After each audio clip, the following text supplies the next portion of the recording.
Yo, what's good, YouTube? Today we back with another video. You already know what it is. Today, we finna be watching 2025 NBA free agency is weird. Now, I know you, bro. I know y'all been seeing all these goddamn trades happening every day. It's like, I mean, it's free agency, so I'm not surprised. But, bro, DeAndre Ayton just went to the Lakers and all that, bro. The Warriors need a damn center. That's what they need to be doing. I don't know what the GM on. But let's get straight into it, though. I'm going to stop yapping. 2025 NBA free agency has already had plenty of big surprises for us and a ton of big moves as well. So let's go ahead and talk about all of them. Of course, the biggest story of NBA free agency so far is Damian Lillard is no longer a Milwaukee Buck, and Miles Turner now is. I did a full breakdown video on this, but I couldn't do the free agency video and not mention this. This is, to me, an absolutely crazy move by the Milwaukee Bucks. I thought this was a bad move at first, but after seeing it, this nigga Dame is declining and shit. For what they're going to be paying Damian Lillard on their salary. It's just crazy because they waived him. And stretched his contract, I should say. And then you add that to what Miles Turner is going to be making. They're basically paying $50 million for Miles Turner to add to a team with Kyle Kuzma around Giannis and Bobby Portis also in the front court. I don't understand it. I understand that it's difficult to say, okay, we're going to trade Giannis now, but from a team building standpoint, that's just the correct move, and then they just continue to make it worse, and people are acting like this $20 million sitting on their payroll and on their salary cap for the next couple of seasons just isn't going to matter. It's absolutely going to matter. Like I said, I went into this in more depth and more detail in a different video, but I really, really don't like the move for Milwaukee. One of the other moves as well that isn't necessarily a part of free agency, but I still feel needs to be mentioned because it happened in this time period, is the Cam Johnson, Michael Porter Jr. first-round pick swap thing that happened between Denver and Brooklyn. Again, did an entire video on this if you guys want to check that out more in depth, but I love the move for both teams. I really understand what Denver is doing by adding Cam Johnson. He's just better for what they do. He's also cheaper than Michael Porter Jr., and the Nets get that future first-round pick. Maybe they can flip Michael Porter Jr. at some point in the future, but even if Michael Porter Jr. plays 0 games for the Nets, I still think it is an absolute win of a trade for them. But again, those two moves you can check out entire videos on. Now let's get to some of the other stuff that happened. Beginning with the Jaren Jackson Jr. extension. This is a massive contract, one that I think caught a lot of people by surprise, and there's a lot of things happening in Memphis this offseason. Of course, we had the Desmond Bane trade, and I think part of the reason for that trade was this impending Jaren Jackson extension. I think the bigger part of it is Ask your provider for Cologuard. is the fact that they got a really great trade offer from Orlando, but trading away Bane, getting that salary off their books, allows them to renegotiate and extend Jaren Jackson Jr. to a massive new contract. And at first, a lot of people reacted to this saying, don't he wow, got that that's injury, though? I don't know about this. I ain't gonna lie. He could have just left. That nigga got the injury and shit. There's a lot of teams that are going to have cap space. There's a lot of teams around the league that are really gearing up for a big summer in 2026. And Memphis didn't really have the ability to just regular extend him because he was making such a little amount for this year. Because of the cap rules, basically trading away Bane, opening up some flexibility, renegotiating and extending his contract is a massive deal for Memphis and kind of puts to rest all the rumors about, oh, they traded Desmond Bane, or they trading Jaren Jackson, or they trading John Morant, because they also added guys like Ty Jerome and brought back Santi Aldama, both on pretty good value deals. I can understand why people are freaking out about the overall number for Jaren Jackson, but Jaren Jackson's really good. I've liked him even going all the way back to the draft. I don't mind it. And even if you do think it's a little bit of an overpay, I think that's made up for by the fact that these are really nice value deals for Memphis. Aldama could be the third, maybe the fourth best player on the team next year, and he's making $17 million a year, which in this current climate with the salary cap continuing. Aldama being the third option on the team, that team, bro, nigga, just cut the team, bro. Like, that shit. Bro, what, bro? Really is not that bad of a deal for him at all. And Ty Jerome is kind of perfect for what they need. Ever since Tyus Jones left, they've needed this other creator, this other kind of setup guy behind John I'm just Morant. trying to listen to the video. I'm not going to pause a lot, talk too much. I just want to listen to what this nigga talking about. And with all the losses they've had on the perimeter this offseason, bringing in someone like Ty Jerome is really helpful. I like what Memphis did in free agency. One of the other big moves coming up that I think was pretty surprising is Dorian Finney-Smith going to Houston. Houston making a couple of moves this offseason, including extending Steven Adams, bringing in Houston getting everybody, bro. They getting some more defense and all that, bro. Niggas already got a Ben Thompson, bro. I mean, but I guess they lost Dylan Brooks. So with him opting into his player option or signing him to a new deal. But Houston comes out of nowhere. They use some of their mid-level exception, and they bring in Finney-Smith on a 4-year deal worth kind of what he was going to make before, maybe a little bit less, but that long-term security and the overall money is enough to get him to Houston. And Houston continues to put together a really interesting, deep roster around the newly added Kevin Durant. And if they roster is crazy. I'm not even going to lie, bro. Later on,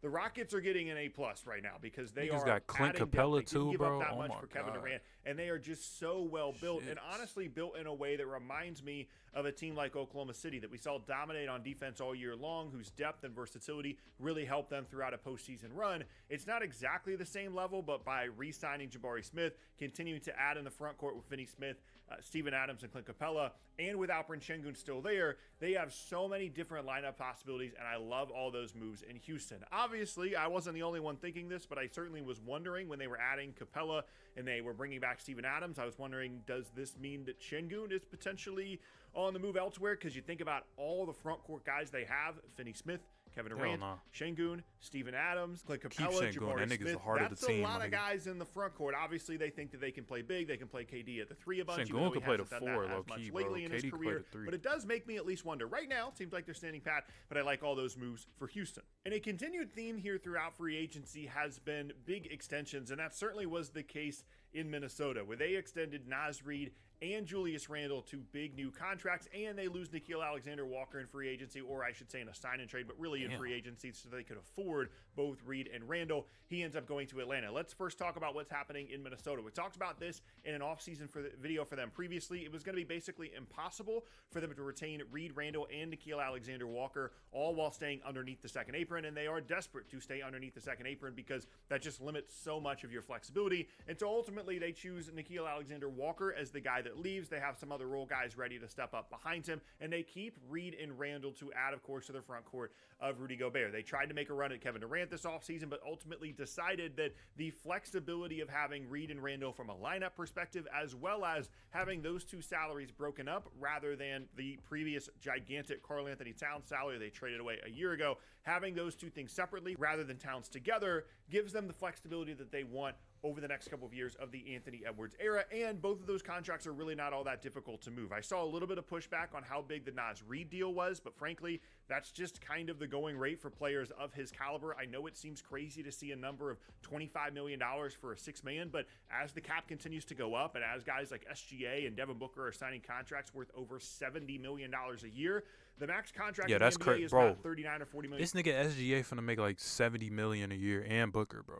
Them niggas getting that cheese, bro. They getting paid. That shit is crazy. Dollars anymore, so you kind of have to continue to scale up. Like 25 compared to 70 is kind of like 12 compared to when the cap or the max contract was 35 or 40. Like that's just where we are now, and I really like both those deals for Minnesota as just a let's keep this going, let's run this back, but still maintaining that flexibility to make some other moves. And in a little bit of a weird offseason where they had a lot of things to juggle, I like the moves for them. Now, it seems like there's been a lot of positive things happening here, so let's go a little bit more in the negative direction. There's two teams that I'm a little bit confused about what is happening here with their free agency decisions. The first is the Toronto Raptors. They re-signed Jakob Poeltl to another massive extension, and they just continue to do this for basically their entire roster. Everybody on their team that is at least somewhat meaningful to their long-term future, they're just handing out a bunch of money to. And they have this giantly expensive team, this giantly expensive starting five that wins 34, 35 games in the East. Like, yes, they have injuries, and maybe they weren't always trying to win, and maybe this year they will try to win, and all of a sudden they're going to be some 45-win team. And they are all good players, like Brandon Ingram, Scotty Barnes, Jakob Poeltl, RJ Barrett, Emmanuel Quickley. These are all good players individually. I forgot about I'm not Brandon sure they Ingram fit on super there, well bro. together. I'm not sure they're really taking you anywhere in the Eastern Conference. I be And they're thinking all Ingram's still on the pretty Pelicans. expensive, I ain't gonna lie. And now that gets added onto with the Jakob Poeltl situation. Obviously, they love him. They had him when they drafted him. Then they traded for him. Then they've given him 2 new extensions now. It, to me, is just kind of a lot for someone that's like the 15th.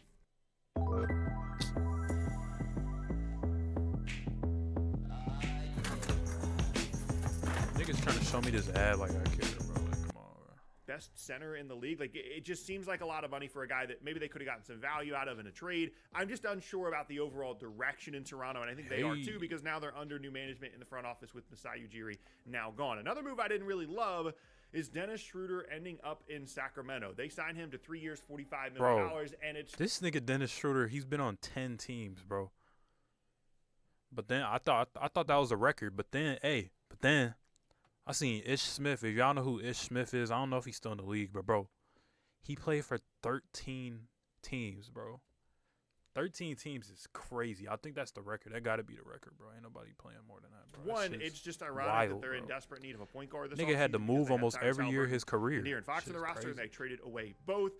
They are trying, I guess, to make some moves in terms of getting rid of someone like Malik Monk to make the money work for Dennis Schroeder. They were able to make it work anyway because they swapped Valanciunas and Saric with the Denver Nuggets, but ultimately, I just don't think Dennis Schroeder is worth this much money. Like, he's fine. He's good. He was solid for Detroit. I really thought Detroit was going to try and retain him, but obviously they felt their money was better Bro, spent he didn't do elsewhere. shit At this for point in Detroit, Dennis bro. Schroeder's career, I think Relax, he's just bro. best served as a bench guy and Got put on just the Warriors isn't and really just going to help traded you win away. all that many games, and I just don't really love that number for Sacramento, and it feels like oh my gosh, we have to have a point guard all of a sudden on our team because we've got Levine and DeRozan and Malik Monk and Sabonis, and we need someone else, and it just doesn't seem like it's going to be a great fit. I don't love him for that amount of money. But let's go back to some moves that I did like. Nickeil Alexander-Walker to Atlanta. There's really an entire Atlanta offseason video that has to happen at some point because, again, if we're giving out offseason grades, they're getting an A+.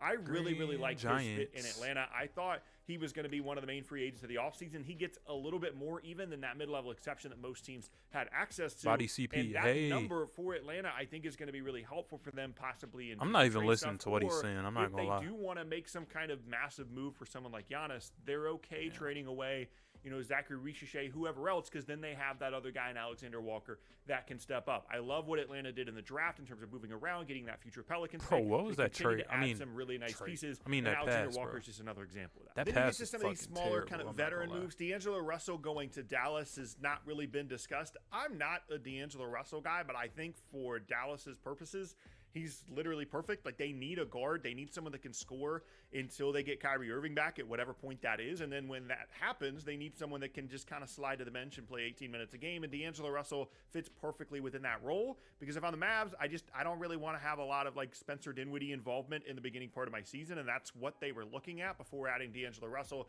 It's a super fair price. And I really mean, like the upside of that. yeah, move for Kyrie Dallas injured, because so they had when to do Kyrie this. comes back, if he's really good, they have all this depth. D'Lo doesn't really have to play all that much for them, but in the beginning part of the year, he's probably going to play like 30 minutes a game just out of necessity. I like that move for them. I also like Brook Lopez with the Clippers. The Clippers just kind of under the radar, trying to make their little moves. They re-signed James Harden to a big new deal, and I just like the versatility and the uniqueness of Brook Lopez within this Clippers roster. They have a bunch of guys that can really defend, that are good athletes, that maybe are questionable shooters. And Lopez is a guy that's he's gonna come out there and shoot 5 threes a game. Like, he's a total opposite of what Zubac does, and he can really help them in the paint when Zubac potentially gets into foul trouble, which he's prone to do against some of these more difficult center matchups in the Western Conference. I really like that move for the Clippers. Then you get to some of the weirdness in Detroit. Obviously, we don't know what's happening with Malik Duncan Beasley. Robinson. We don't know if he's going to be in the league at all next year, and that contract was just basically taken away by Detroit. That was a reported offer. They were going to bring I him heard back. about And they that, bro. basically I heard about the Malik Beasley shit, bro. Why are you gambling on yourself if you're rich as shit, bro? Niggas be so dumb, bro. It be right there for them. They just ruin it and throw it all away, bro. I hope nothing bad happens, but bro, if it do, he deserve it. I'm not gonna lie. used that, but a little bit less, to get Duncan Robinson. It really helps their shooting. We learned last year with Detroit that the number one thing they're going to need around Cade Cunningham is spacing and shooting, and Duncan Robinson certainly provides that. So that's where we're at with a pretty crazy. All right, niggas got to be appreciative, bro. Just throwing away your whole contract for a bet, bro, on yourself. That's crazy. Hopefully he's still in the league though by next year. But yeah, y'all. Let me know what y'all want to see next, and like and subside. Subside, bro. Nigga, I just said subside. I mean subscribe, bro. But yeah, I'll see you on the next vid.